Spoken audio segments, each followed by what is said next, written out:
In shape, 145. Yeah. In shape.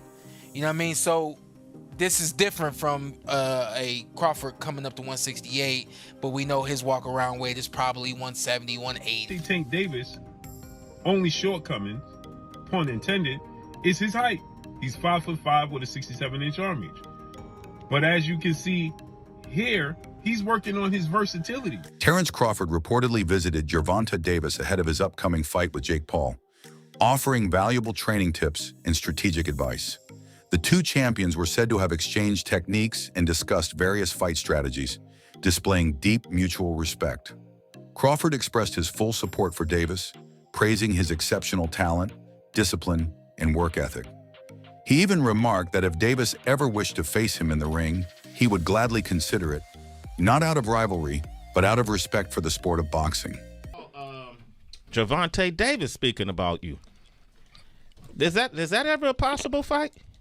Yeah, if he want to dare to be great, he can be like all the other fighters that's moving up 2 weight classes and, daring to be great.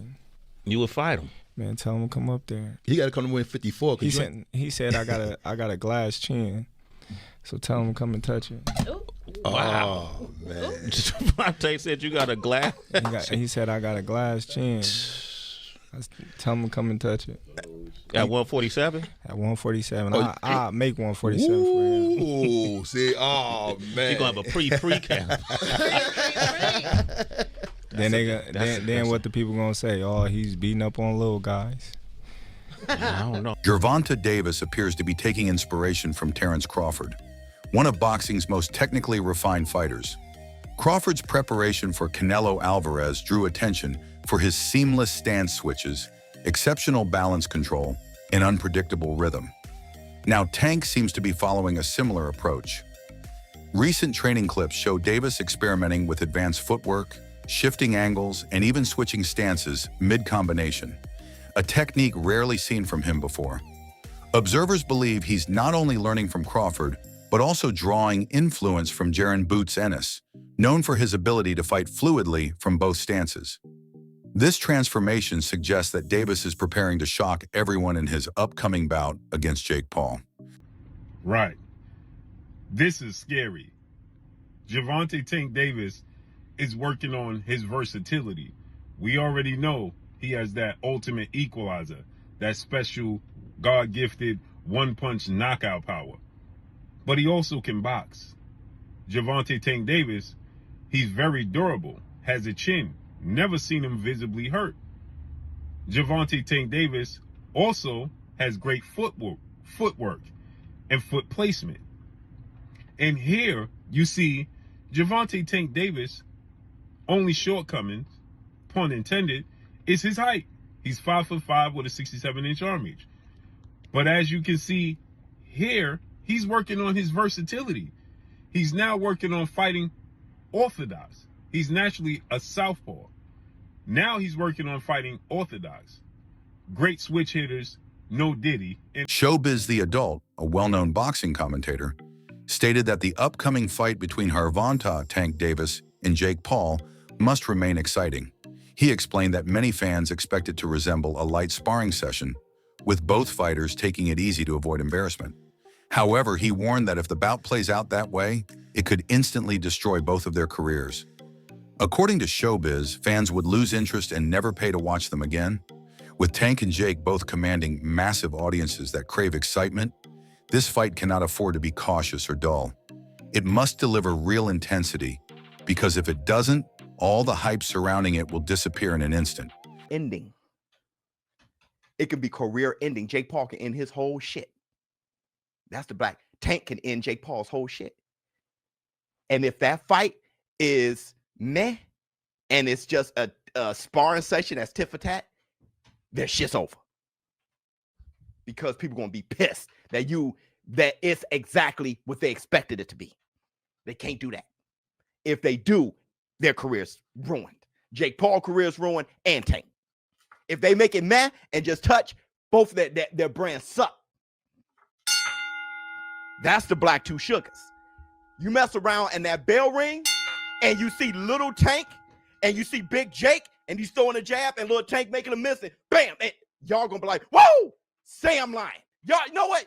Yes, say I'm lying. Please say I'm lying. But y'all gonna be right there cheering because you ain't never seen nothing that damn bizarre. Even De La Hoya versus Shaq had headgear and Shaq ain't a boxer. That right there, fireworks. Because you're going to be holding your breath, especially Tank fans. I'm going to be like, don't hit Tank.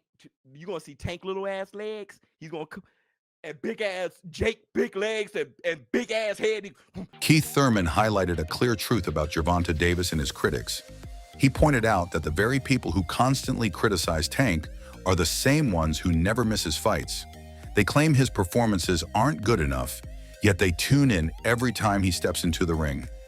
According to Thurman, this behavior reveals how fans unintentionally support Davis while trying to tear him down.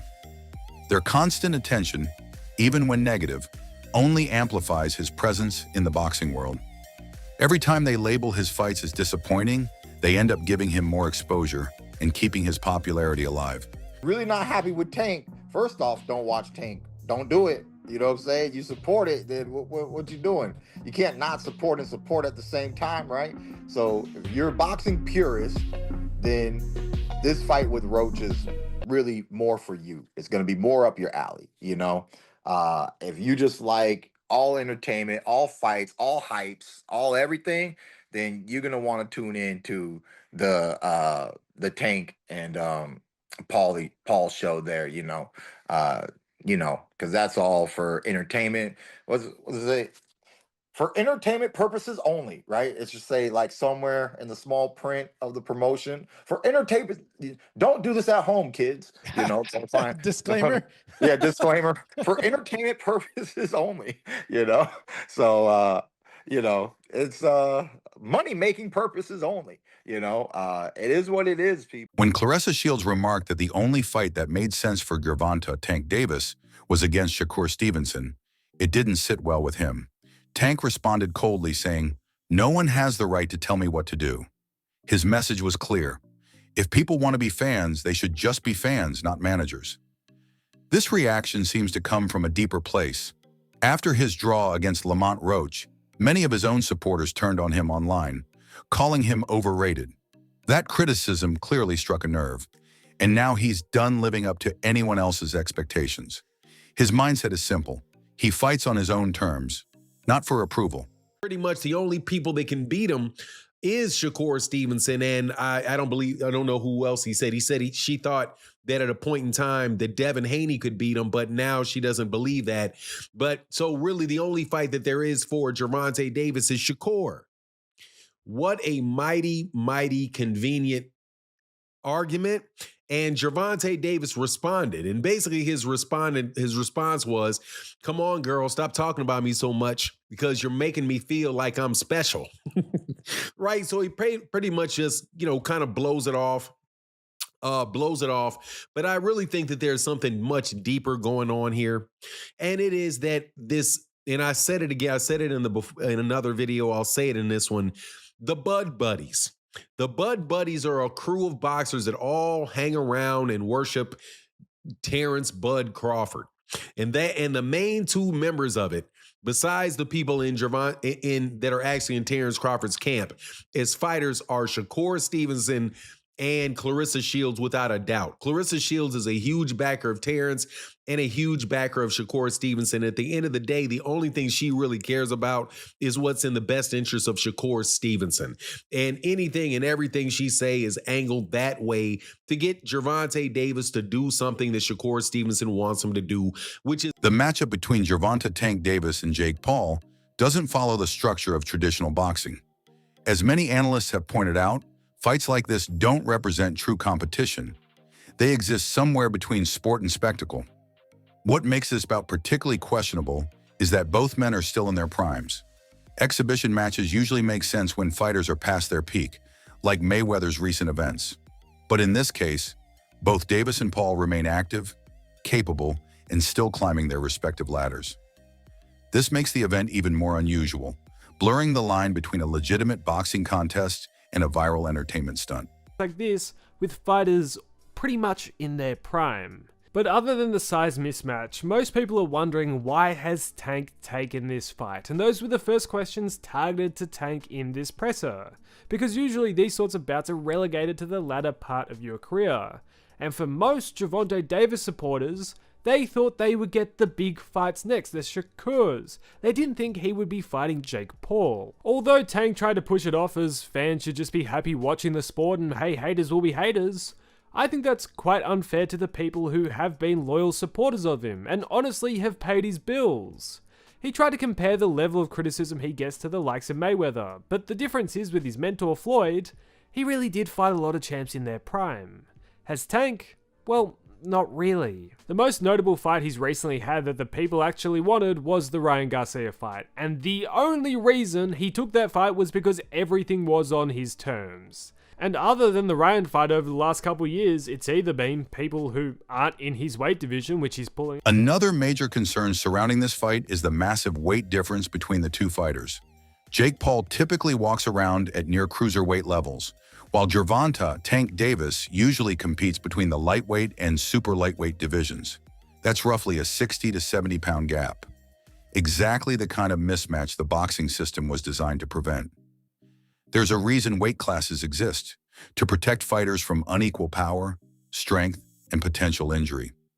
If bouts like this start becoming normal, it raises a serious question.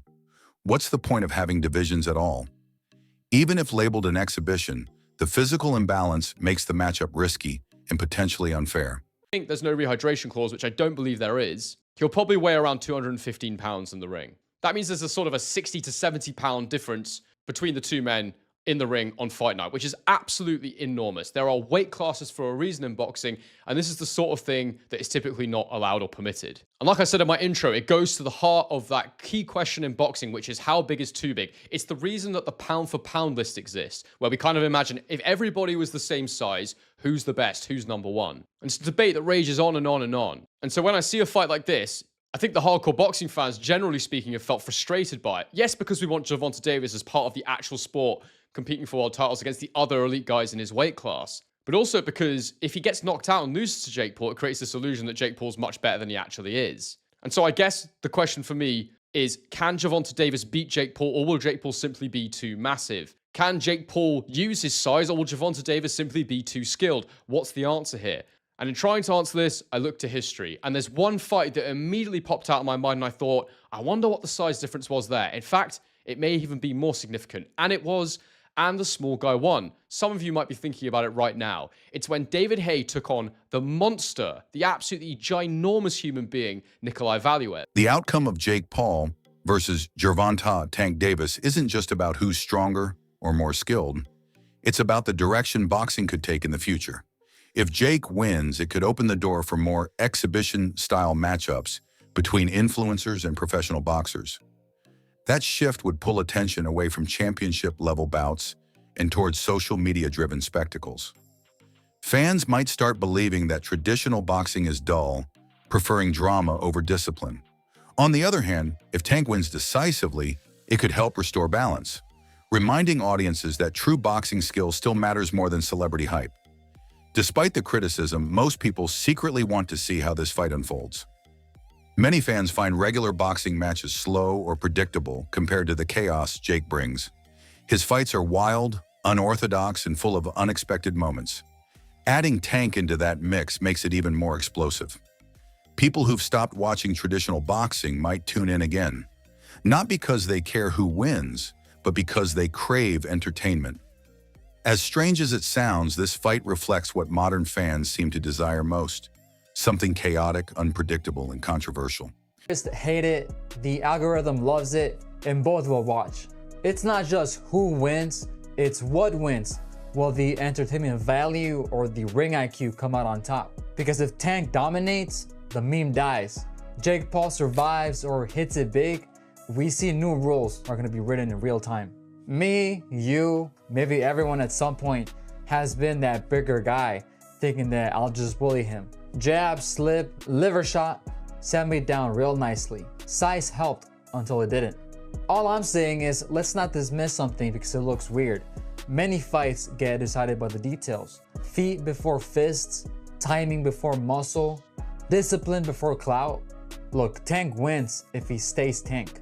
He's built on patience, traps, explosive counters. That's hell for a tall guy who gets eager. Jake's long jab is the gate, but Tank's head movement is the key. Once he times it, the door's getting open and the furniture is going to get rearranged. Think locksmith versus padlock. Big padlock looks scary until the right tool clicks once. Jake throws that overhand like he's bowling with the shoulder. Promoter Eddie Hearn offered one of the sharpest takes on this matchup. He stated boxing and entertainment are two completely different things, and when you mix them, the sport loses its identity. According to Hearn, the fight between Gervonta, Tank Davis, and Jake Paul isn't about real competition. It's a business event designed for attention and money, not legacy or titles. He called it a dangerous mix, warning that once fans start accepting these kinds of fights, it could undermine the sport's credibility. Hearn's words carry weight. He's seen firsthand how quickly entertainment boxing can overshadow genuine championship bouts. That there was a chance that Jake would fight in November.